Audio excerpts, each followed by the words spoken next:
Okay, let's unpack this. Our mission today, well, it's a deep dive into planning the ultimate trip to Peru. It's a country that it's absolutely top of the travel bucket list for so many people. Yet when you start looking at the maps, looking at the sources we have, the sheer scale and diversity, I mean, history, terrain, world-class food, it just makes the planning feel, well, immediately overwhelming. Yeah, that feeling of overwhelm is completely justified, honestly, because Peru is like literally a land of extremes. When you look at its profile, you're dealing with three massive, really distinct ecological zones basically layered on top of each other. You've got the arid desert coast, the sandy beaches, which then rises pretty dramatically into these soaring snow-capped peaks, the Cordilleras, and then bam, it plunges immediately into the dense Amazon jungle. Right. I think most people kind of grasp that Peru has mountains, but I don't think they maybe get that you can go from like surfing on the Pacific coast to being way up high in the Andes in just a single day, if you pick the right flight anyway. It's geographic awe on a massive scale, really. And, while Machu Picchu and the Incas, they rightly capture like 90% of the attention.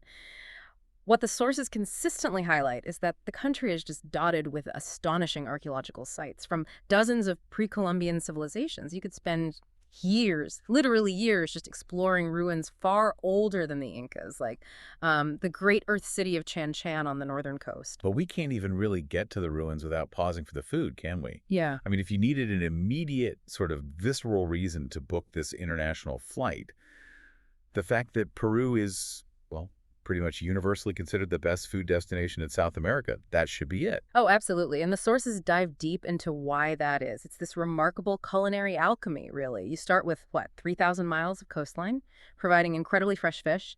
Then you factor in the amazing indigenous ingredients from the mountains. Think thousands of potato varieties, various grains, quinoa. But the secret ingredient, the thing I didn't really realize until looking at this material, is that fusion element. Precisely. It's not just traditional Andean food, though that's great too. It's the unique influence of immigrant cuisines, Japanese, Croatian, Italian, and especially Chinese, that's really elevated Lima into, a global gastronomic capital. Think Nikkei cuisine, right? That perfect fusion of Japanese technique with Peruvian ingredients. It's a planner's dream, but maybe a budget's worst enemy sometimes. Okay, so the draw is definitely established. Now, Yeah. let's face the necessary dose of logistical reality. The geography dictates the timing. I saw a line in the sources that really stressed this. This is not a country for easy day trips. And you need a minimum of 2 weeks, it said, to see a good chunk. 2 weeks feels like a big commitment for a first trip, though. Is there any way around that if, our listener has less time? That 2-week recommendation is kind of the sweet spot, yeah. Yeah. But we have to be realistic about what you can actually achieve if you have less time. The sources clearly lay out the minimum itinerary. 7 days. 7 days. And what does that actually allow for? What do you get? It's really the core path. You pretty much have to stop in Lima because that's the international flight hub. And frankly, you have to stop for the food anyway. From there, you fly to Cusco, then you move through the Sacred Valley, and finally Machu Picchu. That's basically it for 7 days. And here's the critical bit. The Cusco area alone really needs, a minimum of 4 to 5 days. Wow. Why that hard 4 to 5 day minimum just for the Cusco area? Is it just seeing the sights? No, it's primarily the altitude. Cusco sits around 11,000 feet. That's high. You need a good 24 to 36 hours just for safe acclimatization before you start any major physical activity. If you try and rush it, your trip is just going to be miserable. So those days are a necessity, really, for safety and enjoyment, not a luxury. Okay, that makes perfect sense. Yeah. So if we stretch that itinerary to 10 days, where do we gain that extra time? What can we add? Right. With 10 days, you keep that essential Lima Cusco core, definitely. But you can confidently add one secondary region. That choice is usually between, say, the Amazon, flying via Puerto Maldonado, or Lake Titicaca, or maybe the beautiful city of Arequipa. Just one, though. But wait, hang on. If someone is planning one of the classic multi-day treks, like the famous Inca Trail or maybe the Salkantay Trek, how does that impact the 10-day limit? Good point. It wipes out the extra region entirely. Those major treks, they take 4 to 5 days in and of themselves, sometimes more with travel time. So if your main goal is an epic hike, your 10 days are pretty much consumed by Lima, Cusco, and the trek. You won't see Titicaca or Arequipa. Got it. Okay. So the full 2 weeks, 14 days, that's when the country really starts to open up. That's right. That allows for maybe 7 days on that core path. And then a second week you can dedicate to the popular Southern Highlights Loop. You can move quite efficiently then by overland travel, connecting Puno and Lake Titicaca, Hmm. then heading west to Arequipa and the Colca Canyon, and then finally maybe down to the south coast to hit sites like the Nazca Lines and the Huacachina Oasis. That, I think, is the ideal first-timer's itinerary, if you have the time. Okay, now that we know roughly how long we need, let's talk timing. When do we actually brave this geographic extreme? Well, the best time, purely weather-wise, is the dry season. That runs roughly from May to October. This is ideal for pretty much all outdoor activities, especially high-altitude trekking like the Inca Trail, because you generally have clear, sunny skies and minimal rain. But clear skies usually bring crowds, right? They do, yeah.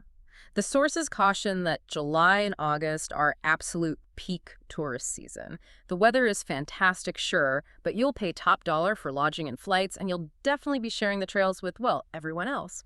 If you're willing to compromise a bit on perfect weather for fewer crowds and maybe better prices, the wet season November to March offers these lush green landscapes. Very beautiful. But that means mud, doesn't it? And potential closures, maybe in the high Andes or the rainforest? Exactly. It's a trade-off. You might get rained out of a trek. Hmm. So the key advice, really, from the experts seems to be targeting the shoulder months, May and October. You get that balance, hopefully, of better weather, fewer crowds, and prices that haven't quite peaked yet. And we absolutely must remember that foundational rule you mentioned earlier. Weather varies drastically by ecological zone. Even though Peru is near the equator, it's not uniform. Yeah, it's the mountains that confuse people, I think. Paracas, say, on the Pacific coast, will have completely different, much drier weather than Cusco, which is high in the Andes, even though they share a similar latitude. It's all about altitude and proximity to the ocean or jungle. You really need to pack for like 3 seasons, regardless of the time of year you go. Okay, here's where it gets really interesting. Assuming we have that 2-week window, we have our core set, Lima, Cusco, Sacred Valley, Machu Picchu. For that second week, what are the highlights that truly capture the diversity of Peru? Let's maybe start south. Right. Heading south from the Cusco area, Arequipa is pretty much the essential stop. It is Peru's second largest city, and it's famous as the White City. Its magnificent colonial architecture is built from sillar, this beautiful white volcanic stone. It's an architectural marvel, really, and it sits between 3 massive sleeping volcanoes. Quite dramatic. And it's the gateway to that colossal canyon, right? Colca. It is, yeah. The gateway to Colca Canyon, which is often cited as the world's second deepest canyon, significantly deeper than the Grand Canyon in places, apparently. People come here specifically for the chance to stand at the lookout points, like Cruz del Condor, and watch the majestic Andean condors soaring by on the thermals. It's an unforgettable sight. Okay. And if we move east from there, we hit the Altiplano, the high plateau, and Lake Titicaca. Yeah. Tell us a bit about that environment. It sounds intense. Titicaca is unlike anywhere else, really. It's the world's highest navigable lake, sitting dizzyingly high at over 12,500 feet. The real draw here, I think, is the culture, specifically the Uros floating islands. These are absolutely astonishing. They're entirely man-made islands constructed from bundles of datura reeds that grow in the lake. It's a whole community that lives on these buoyant platforms. It's hard to wrap your head around. Wow. I just can't imagine trying to manage that much altitude combined with that level of isolation. It certainly gives you a necessary perspective on Andean life, that's for sure. Okay, let's shift gears completely. 180 degrees. The Amazon rainforest, it occupies the entire eastern third of the country. Logistically, how do we even begin to tackle a region that big? Right. The sources suggest 2 main entry points, don't they? Iquitos up in the north and Puerto Maldonado down south. What's the difference in the experience you get? It's mainly a difference in style, I'd say. Iquitos, which is actually the world's largest city that you can't reach by road, is typically accessed by flying in and then taking these multi-day river cruises up the tributaries of the Amazon. It's the classic sort of large-scale riverboat experience. Big river, big boats. Whereas the south, Puerto Maldonado, that's geared more towards smaller eco-lodges. Exactly. Puerto Maldonado is the gateway to the Tambopata National Reserve. Here, you typically stay in smaller, more intimate eco-lodges, and the focus is more on rainforest treks, wildlife spotting, maybe visiting macaw clay licks. It tends to be a more grounded, sort of immersive jungle experience, maybe a bit more focused on conservation. Okay, now for those true adventure junkies, the ones looking to really disappear into the mountains, we have Huaraz. Ah, Huaraz, yes. Peru's undisputed trekking capital, no question. We are talking about the Cordillera Blanca, the Cordillera Huayhuash, the Negra, some of the most stunning and frankly challenging mountain ranges in the world. This region is home to major multi-day treks like the Santa Cruz Trek and also Huascarán, which is Peru's highest peak, over 22,000 feet. If you want high altitude glacial lakes, jagged peaks, serious trekking, this is where you go. And if our listener wants, maybe, true isolation and historical mystery, the sources mention northern Peru. This is a region I admit I know very little about. Yeah, it's much less visited. This is the area transitioning from the dry mountains towards the lush cloud forest, heading towards the Amazon basin. And it's really rich in pre-Inca history. It holds the mystical Kulap Fortress, which some people call the Machu Picchu of the north. It's massive. And the incredible Gacta Waterfall, which is one of the world's highest. It definitely requires dedicated effort to get there and explore, but the rewards are huge because there are so few tourists. And even further off the beaten path are the Central Highlands, historically known for being quite isolated and, frankly, having a difficult and sometimes violent past. That's right. This isolated high Andes region, including cities like Ayacucho and Huancayo, was the epicenter of internal conflict, particularly involving the Sendero Luminoso group in decades past. It's a history that, should be approached with respect and reflection. The key takeaway from the sources now, however, is that this region is peaceful. And it offers this unique, really profound glimpse into Andean communities that have been largely untouched by mass tourism. It's a powerful cultural experience, but maybe not for a first quick trip. Okay, finally, let's go back to the coast for the last geographic extreme. That desert. The Right, that's the South Coast. Featuring the incredibly mysterious Nazca lines, those huge geoglyphs etched into the desert floor. They're truly only visible properly from the air, usually via small plane tours, which isn't for everyone. And nearby, you have the Huacachina Oasis. It's this picture-perfect desert lagoon surrounded by the tallest sand dunes in South America. This is the spot for pure adrenaline. Sandboarding down the dunes, dune buggy tours, lots of fun. So we've kind of mapped out where to go. The challenge now is actually moving between these vast, often separated regions. Yeah. Given the mountainous terrain, we clearly can't rely on just one mode of transport, right? No, definitely not. That's the core planning strategy right there. You absolutely must mix and match transport. Flights are pretty much essential for saving time between the major north-south hubs. Think Lima, Cusco, Arequipa, maybe Iquitos. LATAM is the dominant airline, but Star Peru and Sky Airlines also run key routes. You really want to use those flights to cover the big distances so you can spend your precious time exploring, not just sitting on a bus. Right. The train network seems incredibly limited, though. It's Yeah. primarily focused on getting people to Machu Picchu, isn't it? Correct. Yeah, the classic route is Cusco, or rather the Sacred Valley towns near Cusco, de Machu Picchu Pueblo, which is Aguascalientes. And that route offers everything from the budget expedition class, priced around maybe $60 to $80 one way, Yep. all the way up to the incredibly luxurious Hiram Bingham service, which can run $400 or even more, a real splurge. I saw mention of a truly high-end train service as well. Give us a splash of color on that one. Sounds amazing. Yeah, that would be the Belmont Andean Explorer. It's an overnight luxury sleeper train. It runs from Cusco, connects down to Puno on Lake Titicaca, and then continues on to Arequipa. It's basically a land cruise through the Andes, designed for the truly high-end traveler who wants to experience the mountains in style without the stress of buses or altitude worries quite so much. It's a fantastic contrast, though, to the standard backbone of Peruvian travel, the bus network. Right, the buses. That's where the budget traveler, and frankly, most travelers save time and money. Yeah, absolutely. The bus system is extensive and highly cost-effective, but you have to be strategic. For those extremely long routes, like the notorious 20-hour grind from Lima to Cusco over the mountains, the sources strongly recommend overnight sleeper buses. You need to look for cama or bed or semi-bed classes. That's how you cover huge distances without sacrificing valuable daylight hours. And definitely stick to reputable companies like Cruz del Sur, Altursa, or Movil Bus. They're generally safer and more comfortable. Okay. And a critical safety note on getting around locally, especially in a big city like Lima. Yes, definitely. Avoid hailing unauthorized street taxis. There are potential safety issues and scams, unfortunately. It's much better to use registered radio taxis like Taxi Directo or Taxi Green in Lima, which you call or find at stands. Or you can rely on rideshare apps like Uber and Cabify, though their reliability kind of diminishes outside the capital. Let's quickly touch on costs then.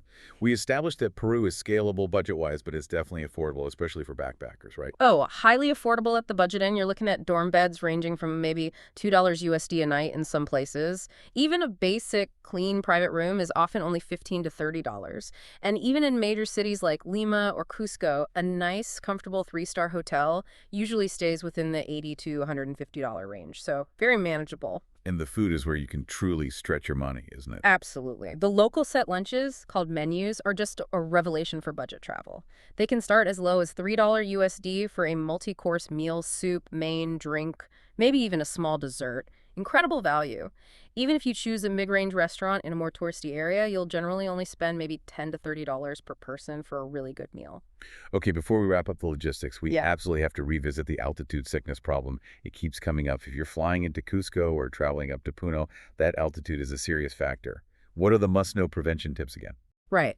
The first rule, the golden rule, is that required 24 to 36 hours of rest and acclimatization upon arrival at high altitude. Take it easy. Seriously. No running upstairs on day one. Don't overeat. Stay hydrated. Traditionally, travelers rely on chewing coca leaves or drinking coca tima de coca. It's not psychoactive like cocaine, but it genuinely seems to help mitigate the symptoms for many people. Inhaling the Muna herb, which is like an Andean mint, is also a traditional remedy you might encounter. Or if you prefer sort of Western medicine, are pills readily available there? They are, yeah. You can buy Soroch pills, which is the local brand name for altitude sickness medication, over the counter, easily without issue. Diamox is another one, but might need a prescription depending on where you are.